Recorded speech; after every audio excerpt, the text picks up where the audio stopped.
Jai Radha Madhava Kunja Bihari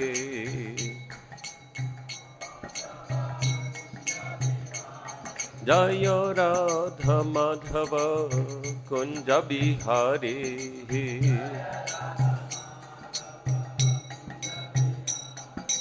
Gopi Jana Vallabha Girivardhari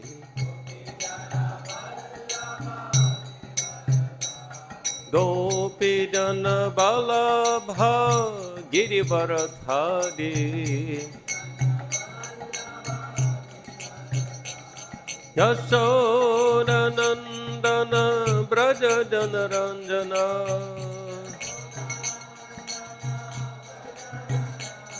Yasoda Nandana Braja Jana Ranjana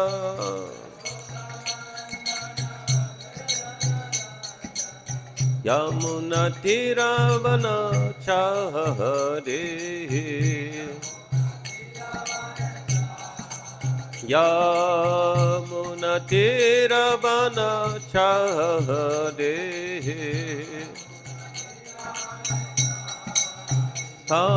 Jaya Radha Madhava Kunja Bihari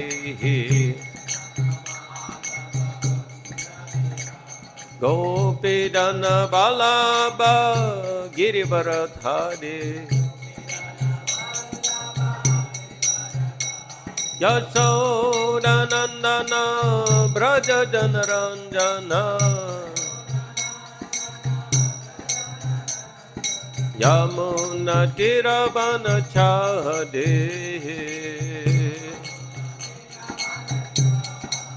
Jaya Radha Rasbihari Radha Rasbihari Radhe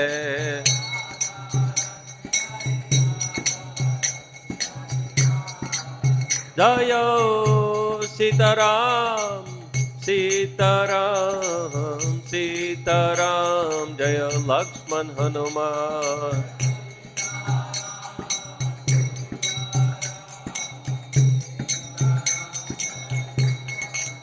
Jaya Gauranitai Gauranitai Jaya Gauranitai Gauranitai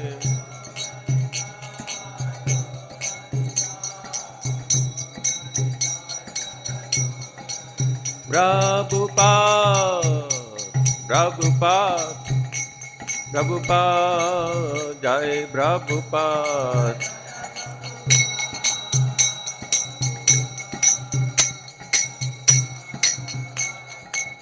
Nitai Gora Haribol Haribol Haribol Nitai Gora Haribol Haribol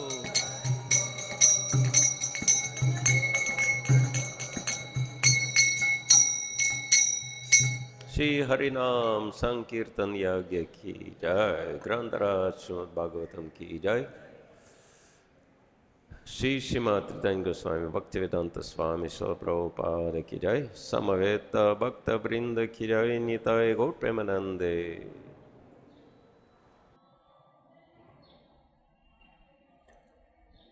Om Gyantimirannasya Gnandana Sokaya Chakshurunmilitam Yena Tasmai Shri Gurave Namaha Shri Chaitanya Manobhishtam Stapitam Yena Bhutale Swayam Rupa Kadam Mayam Dadati Swapadantikam Vanchakalpatarubhyascha Kripa Sindhubhavacha Patitanam Pavanebhyo Vaishnavebhyo Namo Namaha Nama Om Vishnupadaya Krishna Pristaya Bhutale Śrīmati Bhakti Vedanta Swami Niti Namine Namaste Saraswati Devi Gauravani Pracharine Nirvishesha Shunyavadi Paschatya Desha Tarine Shri Krishna Chaitanya Prabhu Nityananda Shri Advaita Gadadhar Shivasadi Gaur Bhakta Vrinda Hare Krishna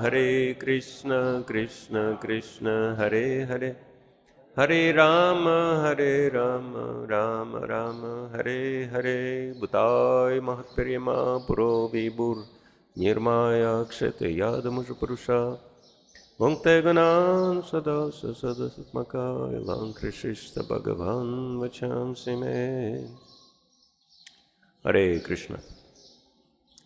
So with the blessings of all the Vaishnavas assembled here and online, we can try to read from the 10th canto of Śrīmad-Bhāgavatam, the final 90th chapter, which is called Summary of Lord Krishna's Glories, text 21. Om Namo Bhagavate Vasudevaya. Om Namo Bhagavate Vasudevaya. Om Namo Bhagavate Vasudevaya.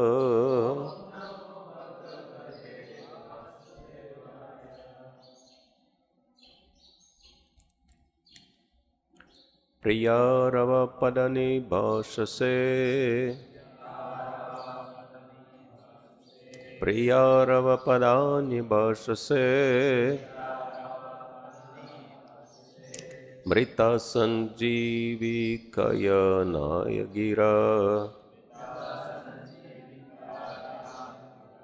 Mrita Sanjeevikaya Nayagira. Karavam kim ajate priyam. Karavani kim ajate priyam. Vadate Valgita Kantha Kokila. Vadame Valgita Kantha Kokila. Priyarava Padani Bhashase. Priyarava Padani Bhashase. Mrita Sanjivika Yanaya Gira. Mrita Sanjivika Yanaya Gira. Karavani Kimajate Priyam. Karavani Kimajate Priyam. Vadame Valgita Kantha Kokila. Vadame Valgita Kantha Kokila. Hare Krishna. Synonyms: Priya, dear. Rava, of him whose sounds. Padani, the vibrations. Bhashase, your uttering. Mrita, the death. Sanjeevikaya, which brings back to life. Anaya, in this. Gira, voice. Karavani, I should do.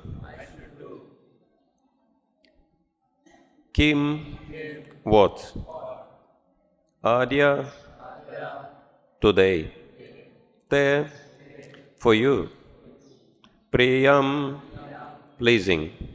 Vada, please tell. Me, me. Valgita, sweetened by these sounds. Kantha, O you whose throat. Kokila, O cuckoo. Translation and purport by the disciples of His Divine Grace. Hey, Sri Bhaktivedanta Swami, Srila Prabhupada Ki Jai. So these are the queens of Krishna in Dwaraka speaking. O sweet-throated cuckoo, in a voice that could revive the dead, you are vibrating the same sounds we once heard from our beloved, the most pleasing of speakers. Please tell me what I can do today to please you. Purport. As Srila Vishwanath Chakravarti explains, though the sound of a cuckoo is very pleasant, Lord Krishna's wives perceive it as painful because it reminds them of their beloved. Krishna exacerbates their pain of separation. Hare Krishna. So this is very exalted topic. We'll try to go a little bit deeper into it. So as it's been explained in one of the previous verses, text 14, in the purport, that these statements by queens in separation are manifestation of Prema Vaichitriya, or Prema Vaichitya, sometimes also it says in Prabhupada books. So this is separation one feels while in the association with beloved. So it's very interesting. This is one type of separation devotees of Krishna feel even in his presence. Because queens, they are not separated from Krishna. Krishna is right there, but still they feel the pain of separation. But they enjoy it. It's a very controversial subject. How can you enjoy pain? But even in the material world, we know that no pain, no gain. It's very interesting that according to chemistry in our body, there are some chemicals which are in charge of pleasure. I can't remember them all, but endorphin is most prominent. Then what are the other ones? Dopamine and oxytocin and something else. Adrenaline also, some people enjoy adrenaline, like doing extreme sports. Many times I was puzzled with the mountain climbers who climb Everest mountain. What's in there? Why do they climb?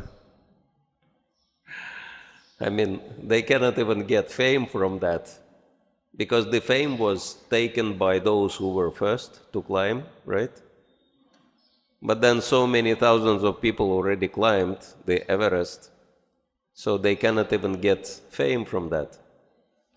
And it's very risky business. You can easily die while trying to climb, and even more by trying to go down. And it costs a lot of money too. I've heard that it's average maybe 30-40 lakhs rupees one time to climb the Everest. I suppose it's a very expensive way to die. And there are many dead bodies on the slopes of Everest, which no one can collect because it's very difficult, the air is very thin, it's difficult to breathe. So people have difficulty carrying themselves, what to speak of carrying some, extra weight. So those bodies, they lay there for decades, but luckily they are not decaying because it's, freezing up there. So they're freshly frozen for many years. And many bodies, they serve like landmarks for the climbers. They say that if you climb 8,000 meters up, you will see yellow boots. It doesn't mean that yellow boots are standing there. Someone lying in yellow boots So this man is serving as a landmark for other climbers, and also a warning that this can happen to you too. But still people climb. So why do they climb? I couldn't figure it out. But then I realized, because Krishna says in Bhagavad-gita, I am adventure and I am gambling. So it's the ultimate gambling, gamble with your own life, and amazing adventure, I suppose, risking your life going up there. So because it's Krishna, and Himalayas are also Krishna, right? That Everest. I was thinking, Everest, interesting name, right? You can rest forever on the slopes of this mountain. Maybe that's why it's called Everest. And yeah, because it's Krishna, Himalayas are Krishna, people are so attracted, even though they risk their lives. Even though many of them, they don't understand it is Krishna, but still they are attracted. This is how powerful Krishna is. And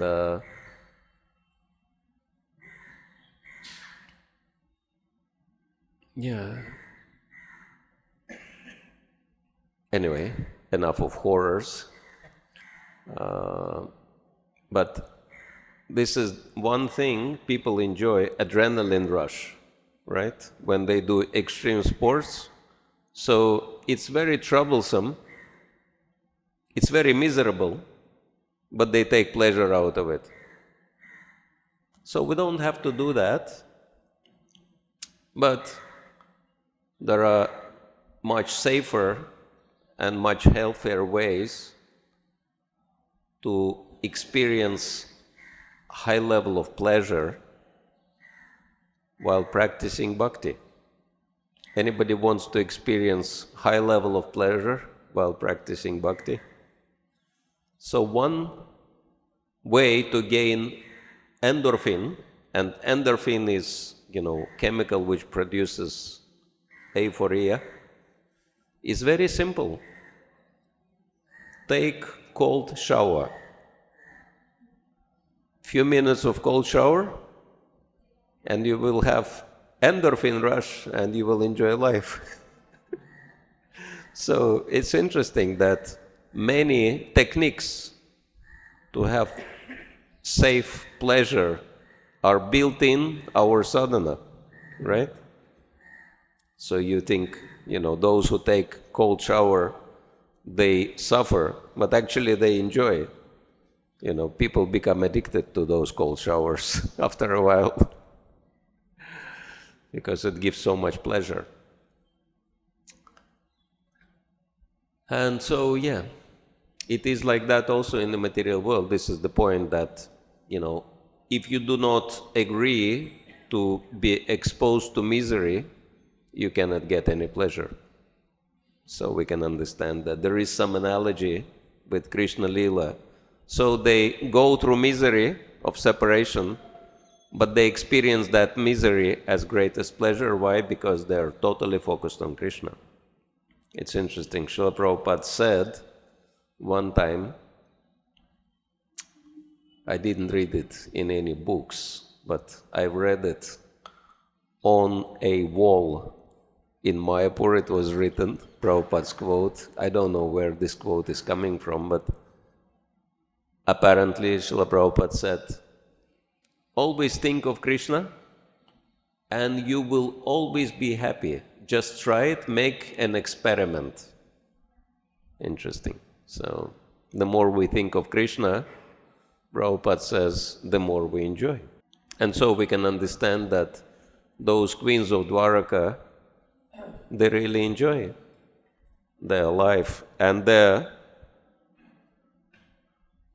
they enjoy separation from Krishna, misery. Separation is meant to be miserable, but they enjoy that separation from Krishna, even in Krishna's presence. And one very famous example of that in Braj is Premasarovar. I don't know if you ever recalled that pastime lately. If someone spoke about it, we can skip it. How many of you are familiar with this pastime? Please raise your hands. Anyone familiar? Not so many devotees. Anyway, we'll briefly tell that pastime. So, once upon a time, Krishna and Radharani were sitting in a kunja and enjoying their association, each other's association. And Madhu Mangal was guarding the kunja from outside with a big stick. And you know, Madhu Mangal is very fond of sweets, especially ladus, and sometimes he takes too much of those, and then he tends to doze, right? So I guess it's a typical Chokidar Leela to sleep while on guard. So he fell asleep while guarding the kunja. And meanwhile, one bumblebee, Bringa, he sensed the smell of very fragrant lotus flowers. But these were not lotus flowers, but these were the scent of Radha and Krishna. But bumblebee could not figure it out, that these are persons, not flowers. For him, you know, the faces of Radha and Krishna appeared like two blossoming lotus flowers, one blue, one golden lotus, right?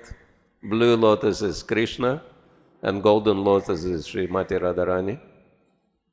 And so he flew into the kunja unnoticed, because Madhu Mangal was dozing. And then he came in between those two flowers, and he was buzzing there, and he couldn't decide which flower to start with, blue or golden. And Krishna was cool, but then Radharani got alarmed. She started trying to cover her face, being afraid of the bumblebee, and tried to chase him away. And of course, when ladies are in dangerous situation, what do? They start screaming and shouting. So Srimati Radharani started screaming and shouting, ah! And Krishna was surprised, what's the big deal, bumblebee? But then Madhu Mangal from outside, he heard all this screaming and shouting. And so he ran into the kunja with a stick, big stick. And then he saw bumblebees trying to land on Srimati Radharani's face. And then he shouted, and he started,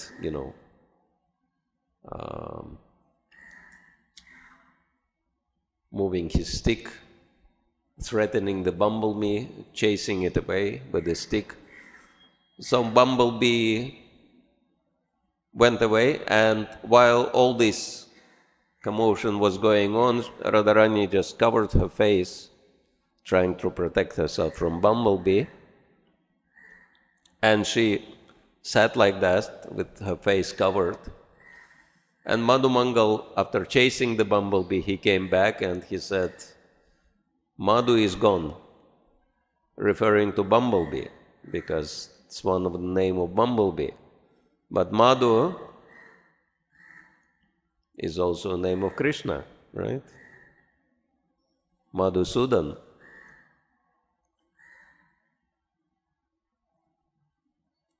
And then Radharani, she thought Madhu is gone means Krishna is gone. And she started crying. She was thinking Krishna left. And she was crying, Krishna, where are you? How could you leave me like that? And Krishna is surprised. He is sitting right in front of Srimati Radharani, and she is crying in separation from him. But then he realized how much she loves him and how much she attached to him, and he started crying as well. And so they were crying for a long time. Srimati Radharani was crying because she couldn't figure out that Krishna is right in front of her, because the tears were covering her eyes. And Krishna was crying just by seeing Radharani's ecstasy.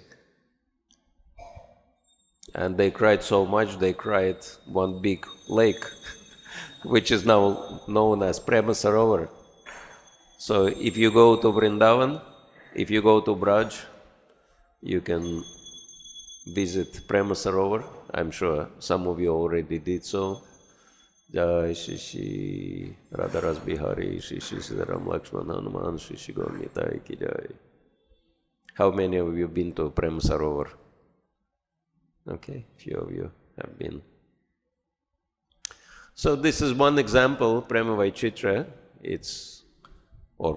Prema Vichitriya, it's happening in Krishna's pastimes. And so in here, the queens of Krishna in Dwaraka also experienced the same type of ecstasy. Actually, one point to note, according to Rupa Goswami, as he describes, that those queens, they are transformations of gopis. So, because, Jiva Goswami described that some people criticize that Krishna had parakiya relationship with gopis, but then Jiva Goswami describes now that these relationships are actually swakiya. And so, if we look at this verse, it's a very powerful verse. That's why, we didn't want to move away and discuss anything else. It is describing the perfection of Krishna consciousness. And what is the perfection of Krishna consciousness? That is to be totally absorbed in Krishna, in Krishna's names, in Krishna's forms, in Krishna's qualities, and Krishna's pastimes. Any of you interested to be fully absorbed in Krishna consciousness? So that's why, if we take this verse as example and as a guideline, Prabhupada was explaining that if we really understand Bhagavatam, we can discuss not one verse. Bhaktisiddhanta Saraswati was famous for discussing first verse of Bhagavatam for 2 months in Dhaka, right? And Prabhupada was saying, if you really understand Bhagavatam, we can discuss not only one verse for many months, one line, or even one word we can discuss forever, right? Especially some special words like Krishna. You can discuss the word Krishna forever. And so this is a very important verse which gives us all three things we need in Krishna consciousness: Sambandha, Abhideya, and Prayojana. So Prayojana is to be fully absorbed in Krishna consciousness in love, as it is exemplified by the queens in Dwaraka. And there are Sambandha and Abhideya as well related to that in the same verse. And so we suggest that the 4 lines, not 4 lines, 2 padas of this verse are introducing us to Sambandha, Abhideya, and Prayojana. And to easily remember those 3, we can summarize them with 3 words, and all 3 start with A. So it's easy to remember. First one is absorption in Krishna consciousness. Then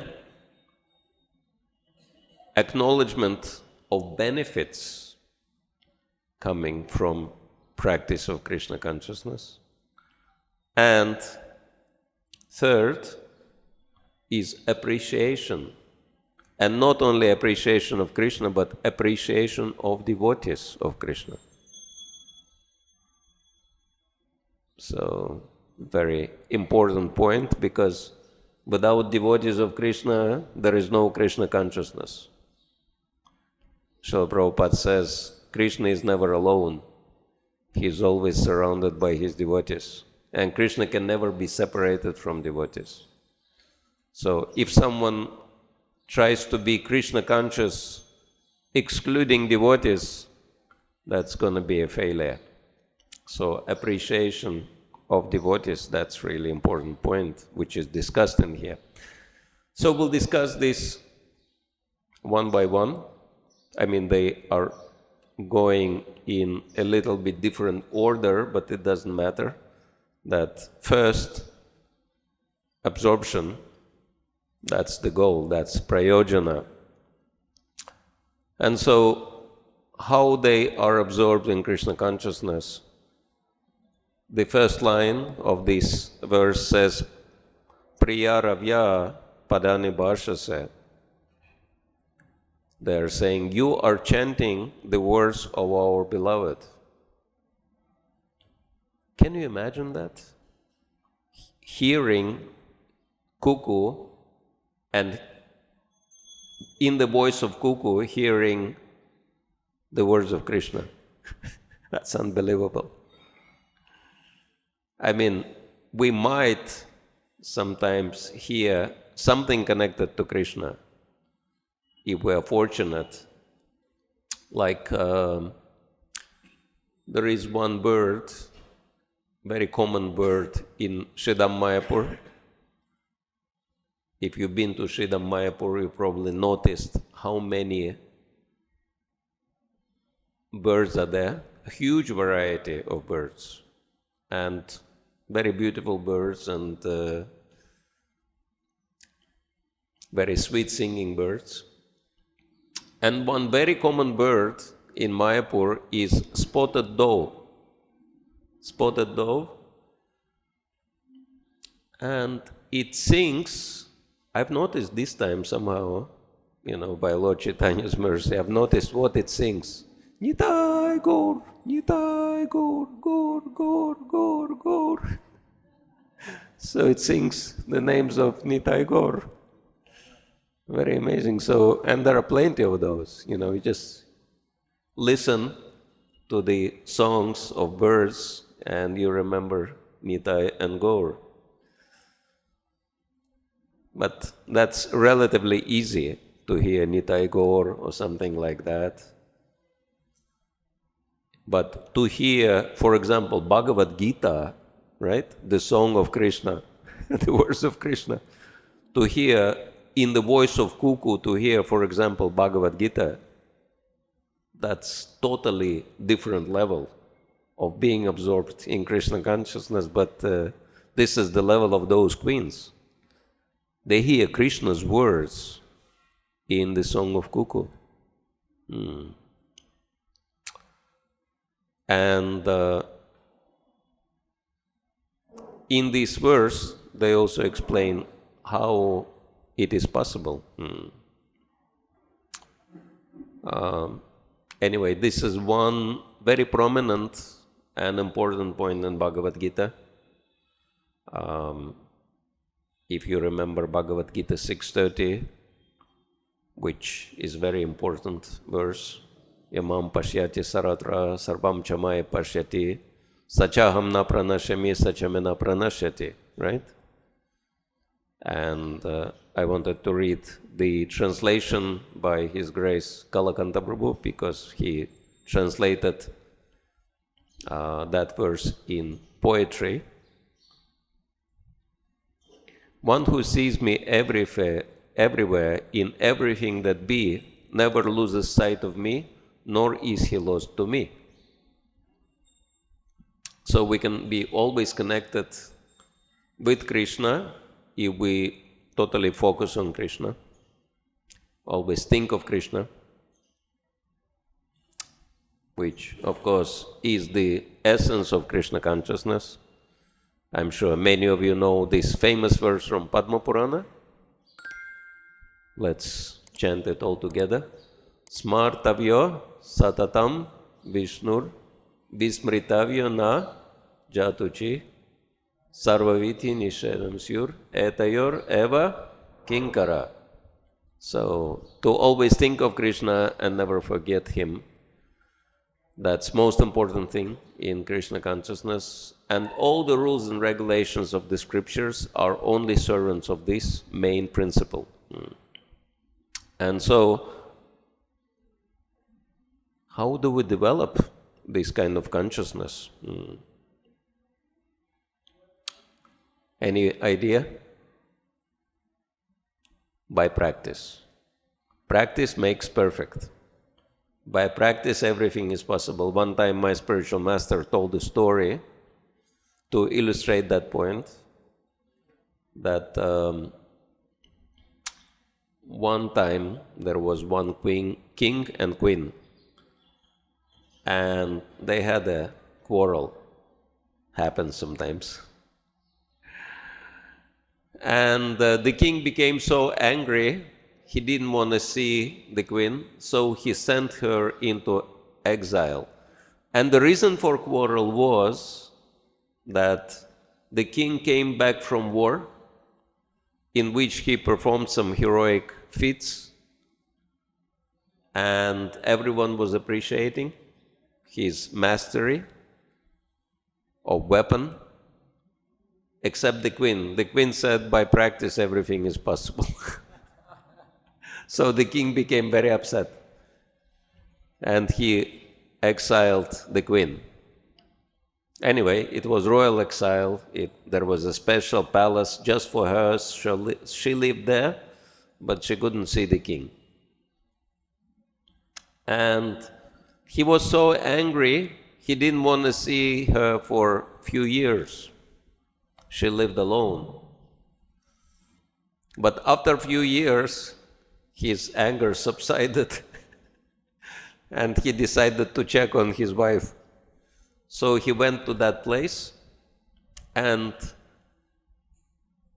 she was in a garden taking a walk when he came, and he saw a big bull in that garden as well, together with her. And he said, nice to see you. We haven't seen each other for a while. And she said, yes, I'm also glad that you came, but just give me 1 minute. I have to take care of one business first. So she came to the bull, and she lifted the bull,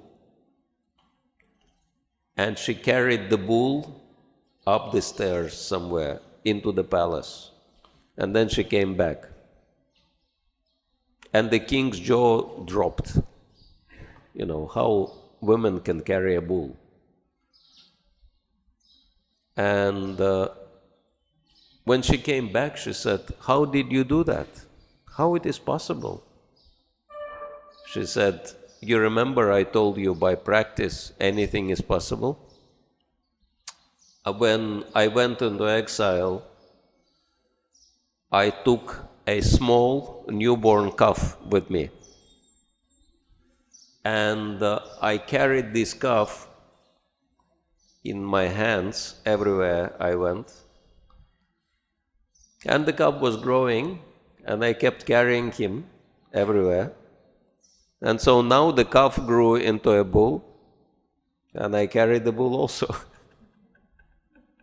Because I practiced since he was small calf. So, and then king said, yes, now I've realized that you were right. By practice, everything is possible. It's true. There is nothing impossible. So, yeah, it seems to be impossible to always think of Krishna and never forget Him. But if we practice long enough and hard enough, we can do that. We can always think of Krishna and never forget Him. And that's why so much of Bhagavad-gita, probably a third of the whole book, is dedicated to the techniques of remembering Krishna, right? Starting from chapter 7. So chapter 6, Krishna establishes this principle, Yamam pashyati saratrasaram chamaya pashyati, one who sees me everywhere and everything in me.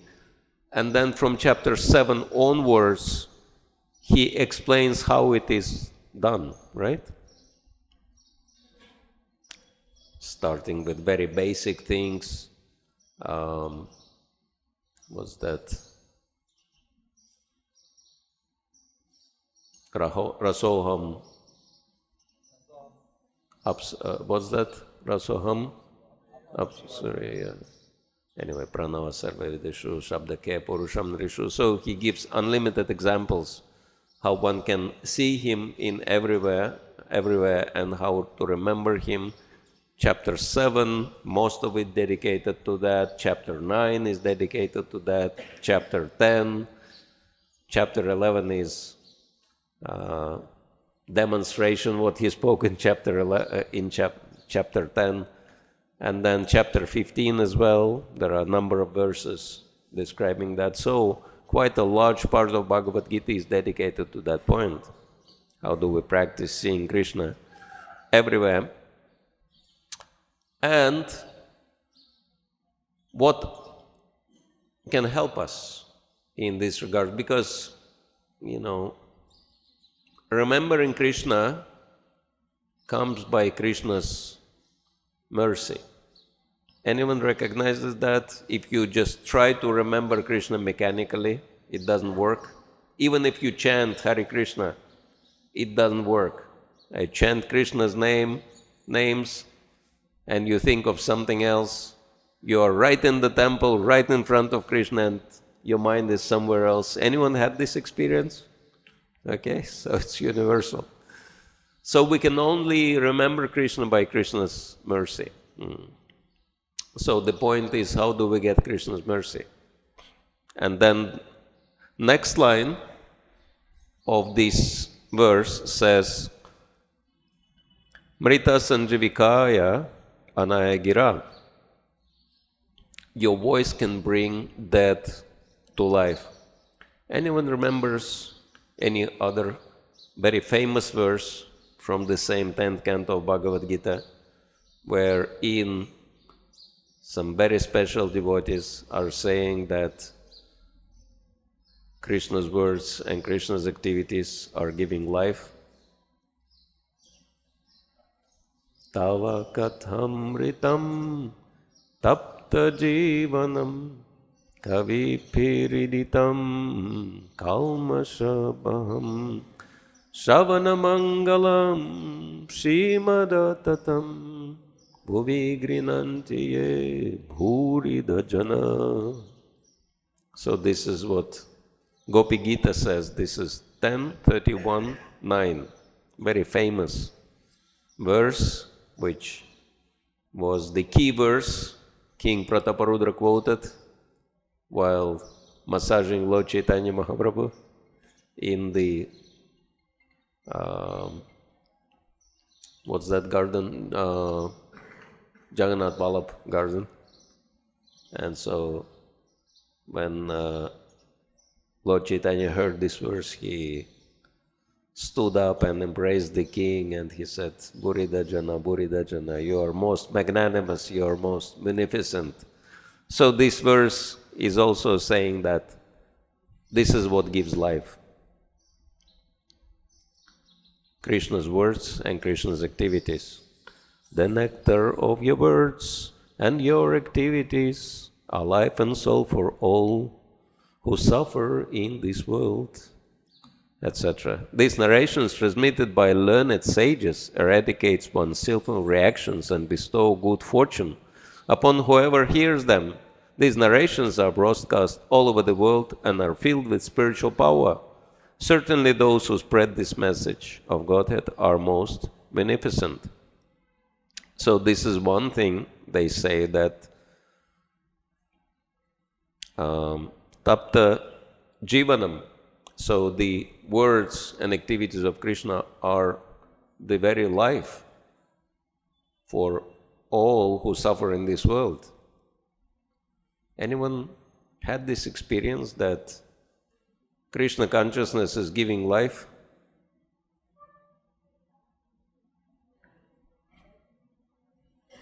Especially, it is very obvious when you just come across Krishna consciousness, right? Before that, you're as good as dead.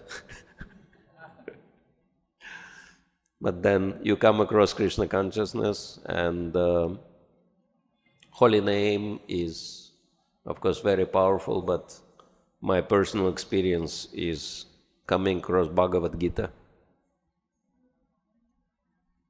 Such an amazing book that before even hearing about Bhagavad-gita, before learning what Bhagavad-gita is, I was thinking there must be a book in the world which has answers to every single important question in life. Who am I? Where I come from? What will happen after death? What is this world? Where it starts? Where it ends? And who is God? How He looks like? Where He lives? What is He doing? Karma, yoga, reincarnation, meditation, everything is explained in Bhagavad-gita. And I was searching for this knowledge, I couldn't find it. But then one day, when I came across Bhagavad-gita, I was shocked. I thought, wow, this is the book. I knew exists, but I didn't know what is the book. So now I know. And so, yeah, Bhagavad-gita is unbelievable. Answers every single question in our life. And so, yeah, then because before that, I couldn't figure out why do I live, because I used to think that purpose of life is to enjoy, and I tried very hard. And I had all facilities for enjoyment. And then the more I tried to enjoy, the more miserable I was becoming. Anyone had this experience in the material world? The more you try to enjoy, the more miserable you become. So then I was thinking, what is this? I have everything to, all the facilities for enjoyment, everything is affordable. But the more I try to enjoy, the more miserable I am. So where is the happiness? How do I become happy? What's the purpose of life anyway? If I am born just to die one day, what's the use of doing anything? So I was really desperate. And to such an extent that I couldn't see any meaning of continued living like that. And then when I came across Bhagavad-gita, it became so crystal clear. And so, for the past 40 years, I'm still fascinated by Bhagavad-gita. And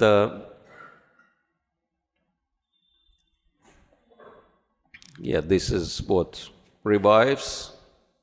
This is what gives us Krishna consciousness, and this is what helps us to reboot our Krishna consciousness, because, many times if you have some device like laptop or maybe smartwatches or your smartphone, oftentimes they require rebooting, right? Restarting, because without that they don't function properly. Sometimes we can feel stuck in our Krishna consciousness, right? Sometimes we may feel, wow, that something has to be done to restart, reboot my consciousness. Anyone had this experience that you feel stuck and you feel the need of being, getting reboot? because there are so many problems externally, internally, you don't know how to deal with. It's very interesting. One time, one temple president in Prabhupada times came to him and he said, Srila Prabhupada, I have so many problems, I want you to help to solve these problems. Srila Prabhupada said, yes, okay, but have you read Bhagavad-gita? He said, Srila Prabhupada, I've read Bhagavad-gita, but we're not talking about Bhagavad-gita now, I'm talking about real problems. And Prabhupada said, yes, we will discuss, but I want you to first read Bhagavad-gita from cover to cover, everything, verses, purpose, everything. He said, Srila Prabhupada, but it's really important that I need to solve these problems. Prabhupada said, I can guarantee problems will be solved, just read Bhagavad-gita first, then we'll discuss. We'll give you a room, we'll give you a copy of Bhagavad-gita, prasadam, just sit there from morning till night, just read Bhagavad-gita. Don't worry about, chant your rounds and then read Bhagavad-gita, we'll give you prasadam, everything, don't worry about anything else. After you finish, you come, we'll discuss your problems. He said, okay. So he went to the room and he started, reading Bhagavad-gita. And in a couple of days he finished Bhagavad-gita. If you read all day long, you can finish whole Bhagavad-gita in a couple of days, no problem. And then he came to Srila Prabhupada, bowed down to him. He said, Srila Prabhupada, with your blessings, I finished Bhagavad-gita, reading Bhagavad-gita. Now I'm ready to go back. Prabhupada said, wait, you wanted to discuss problems with me? He said, no, there are no problems. I know all the solutions. Prabhupada said, what is the solution? Bhagavad-gita is the solution. So Bhagavad-gita can give us full reboot in Krishna consciousness, fully refresh us. And so, the last pada of this verse is really most important thing. That is not just acknowledgement, but appreciation of devotees. Karvani kim adhyayate priyam vada me valgita kantha kokila. O sweet-throated cuckoo, in a voice that could revive the dead, please tell me what I can do today to please you. So, they perceive the cuckoo as devotee, who reminds them of Krishna, who tells them the same thing Krishna is telling them. And so they want to serve this cuckoo. They want to do something for the cuckoo as well. And it's pretty amazing that seeing cuckoos as devotees, sometimes we don't even see devotees as devotees. That's the difference between our level of consciousness and the level of consciousness of these great Vaishnavas. And so, but they recognize that cuckoo is giving them Krishna, so they want to serve cuckoo, and it's also very important for us, and actually this is the way to become Krishna conscious, serving Vaishnavas. I mean, that's minimal level. Greater level is serve all human beings, because why do we have to serve human beings? Why do we have to do something special for human beings? Anyone has any idea? Why do we have to take care of human beings? Of course, taking care means connecting them to Krishna, right? Giving them Krishna consciousness. Because we can do only that much. There are many problems we cannot solve, right? But Krishna can solve any problem. So the best care is to give them Krishna. Because Krishna is the greatest value anyone can have in their lives. But why should we try to benefit all human beings? Anyone has any idea? What's the reason? Why especially humans? Higher consciousness. Yes.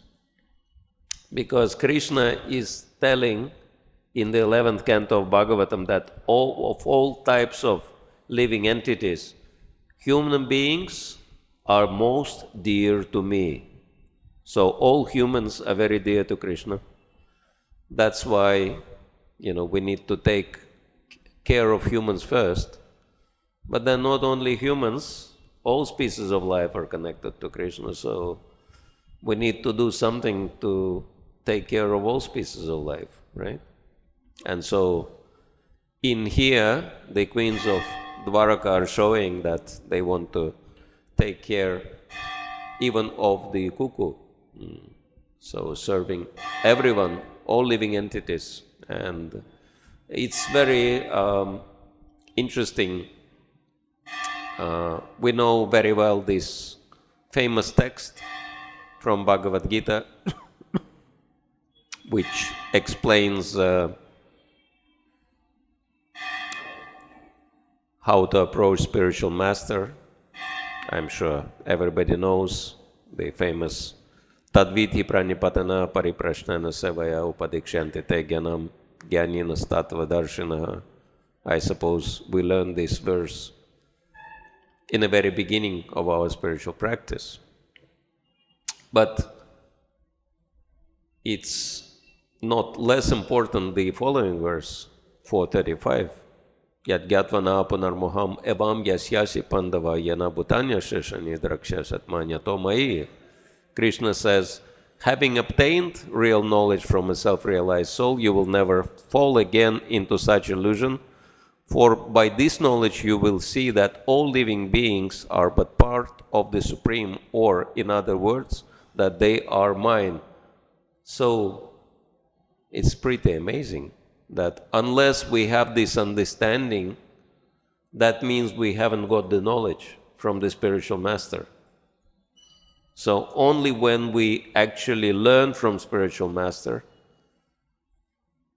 then we can see all living beings connected to Krishna, which is very high level, but this is what Krishna consciousness is supposed to be giving us.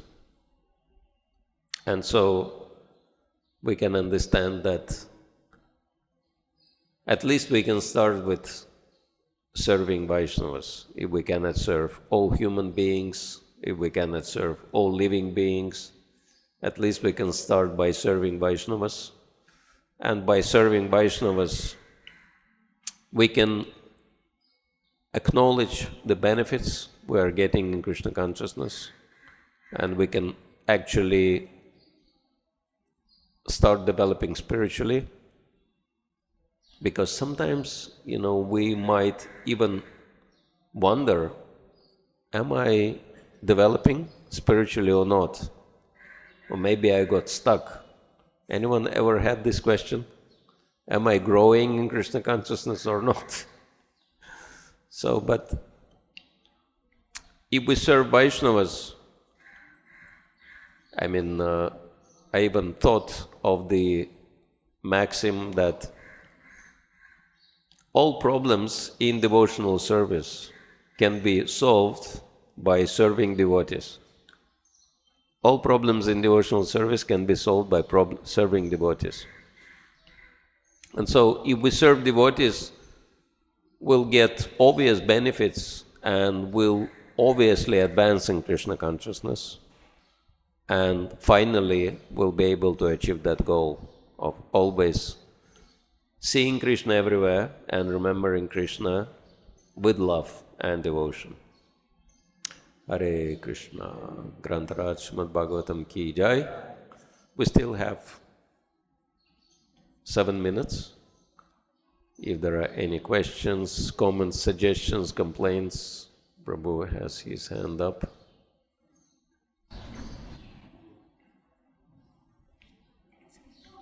There is a microphone for recording, if you can also take it. Hare Krishna Maharaj. Thank you very much for explaining the verse also with such nice examples. Like you said, the example of Everest and also the example of shower. And also you spoke so wonderfully the practical application in our life, personal application today, that the queens can see this bird, cuckoo, as devotee, and we are not able to see devotees as devotees. And Maharaj, you were so much mentioning that, begin it. So one thought was coming that many times we hear if somebody is very sincere in his bhakti, he has no ulterior motives, he just wants to serve God, that is sufficient.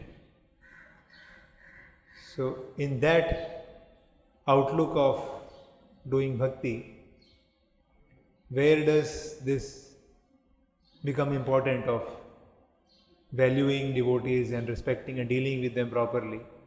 Yeah. And also I was thinking that in Gita, where Krishna mentions that, respect devotees, you mentioned 11th canto Bhagavatam, but in Gita where it is mentioned that? Where Gita says we should serve devotees. Well, one of the Chaturshloki verses of Bhagavad-gita, 10.9,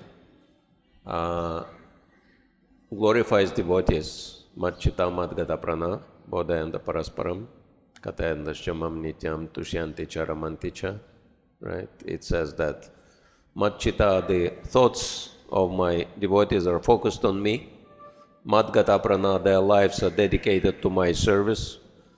Bodhayant parasparam, and they always enlighten one each other about me, and Katayanta Shamam Nityam, always discussing me, and they find a lot of satisfaction and pleasure in these activities, Tushyanti Charamanticha. So, and chapter 12 of Bhagavad-gita, most of it is explaining the qualities of the devotees who are very dear to Krishna. So we can understand that devotees are very dear to Krishna. There are so many verses Krishna speaks about this, how his devotees are dear to him, right? Mad Bhakta, Me Priya, Same Priya, etc.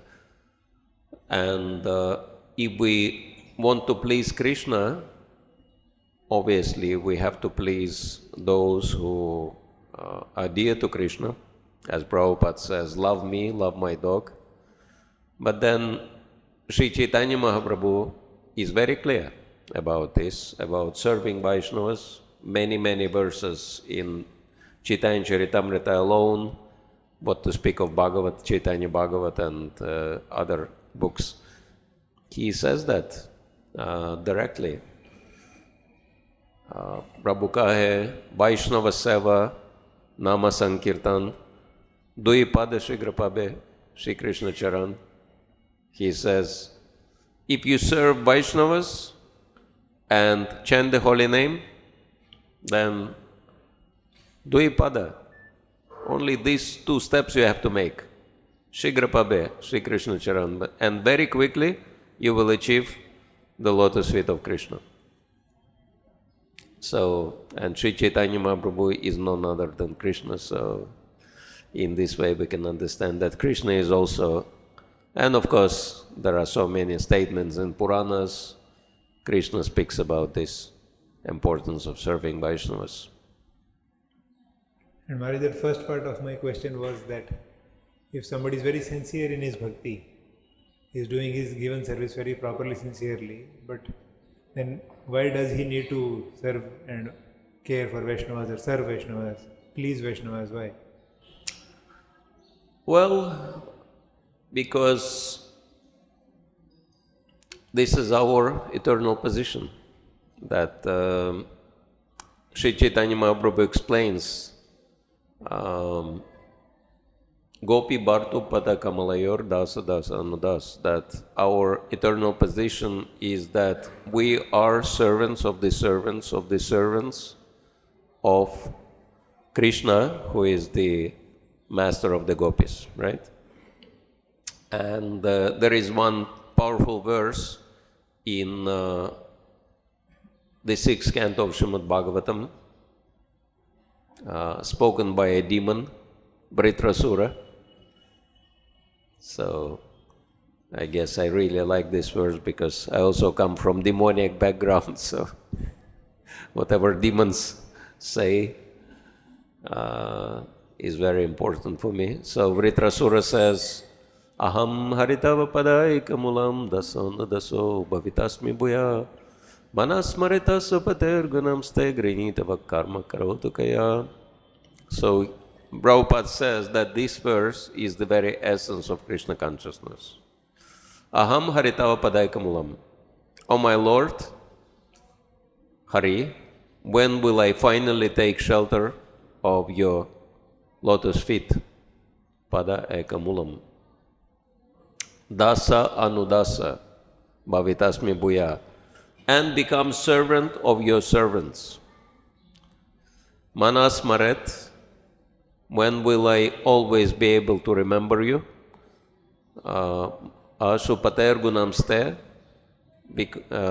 by thinking of your wonderful qualities. Grinitavak, when will I use my words to glorify you? And karma karotoikaya, when all my activities will be dedicated to you, when this day will come. So this is the prayer of Vritrasura. So he says very clearly that we should strive to be servants of the servants, because there are only few very special personalities who have privilege of serving Krishna directly. And it's interestingly enough, they are not even Jivas, they are Shaktis, right? Like Srimati Radharani, Yashoda, Nanda Maharaj, they can serve Krishna directly. What about everybody else? Everybody else is servant of their servants. So that's why being servant of the servant is our eternal position, in here and in the spiritual world as well. So that's why if we think we serve Krishna directly, that is at Padma Purana, Krishna says, one who thinks he is my servant, he is not really my servant, but one who understands he is servant of my servants, that he is my real servant. So, this is what differentiates Madhyamadhikari, advanced devotee, from Kanishta Adhikari, from neophyte devotee. Neophyte devotee thinks I am serving Krishna, but advanced devotee understands I cannot serve Krishna, I can only serve Krishna's devotees. Hare Krishna. All right. Probably last question, and then we have Madhurena Samapayat, sweet ending for everybody. Please stay tuned. Hare Krishna. Hare Krishna. Maharaj, I have one comment. The Parvati asked Lord Shiva, which is the highest mode of worship? So Lord Shiva explained, Aradhananam sarvesham Vishnu aradha paramam tasmad parataram devi tadyanam samarjanam. The highest worship is Lord Vishnu should worship. Even higher than that is who is the devotee of Lord Krishna. That is the highest. So we can please Lord Krishna through the serving the devotees. Krishna accepts our service through the devotees. It is not different than serving Krishna and serving devotee is the same. Hare Krishna. Thank you.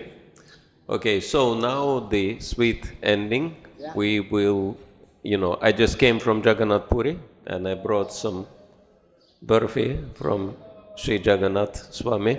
Yeah. So if anyone is interested to have some Jagannath Mahaprasad, you can come.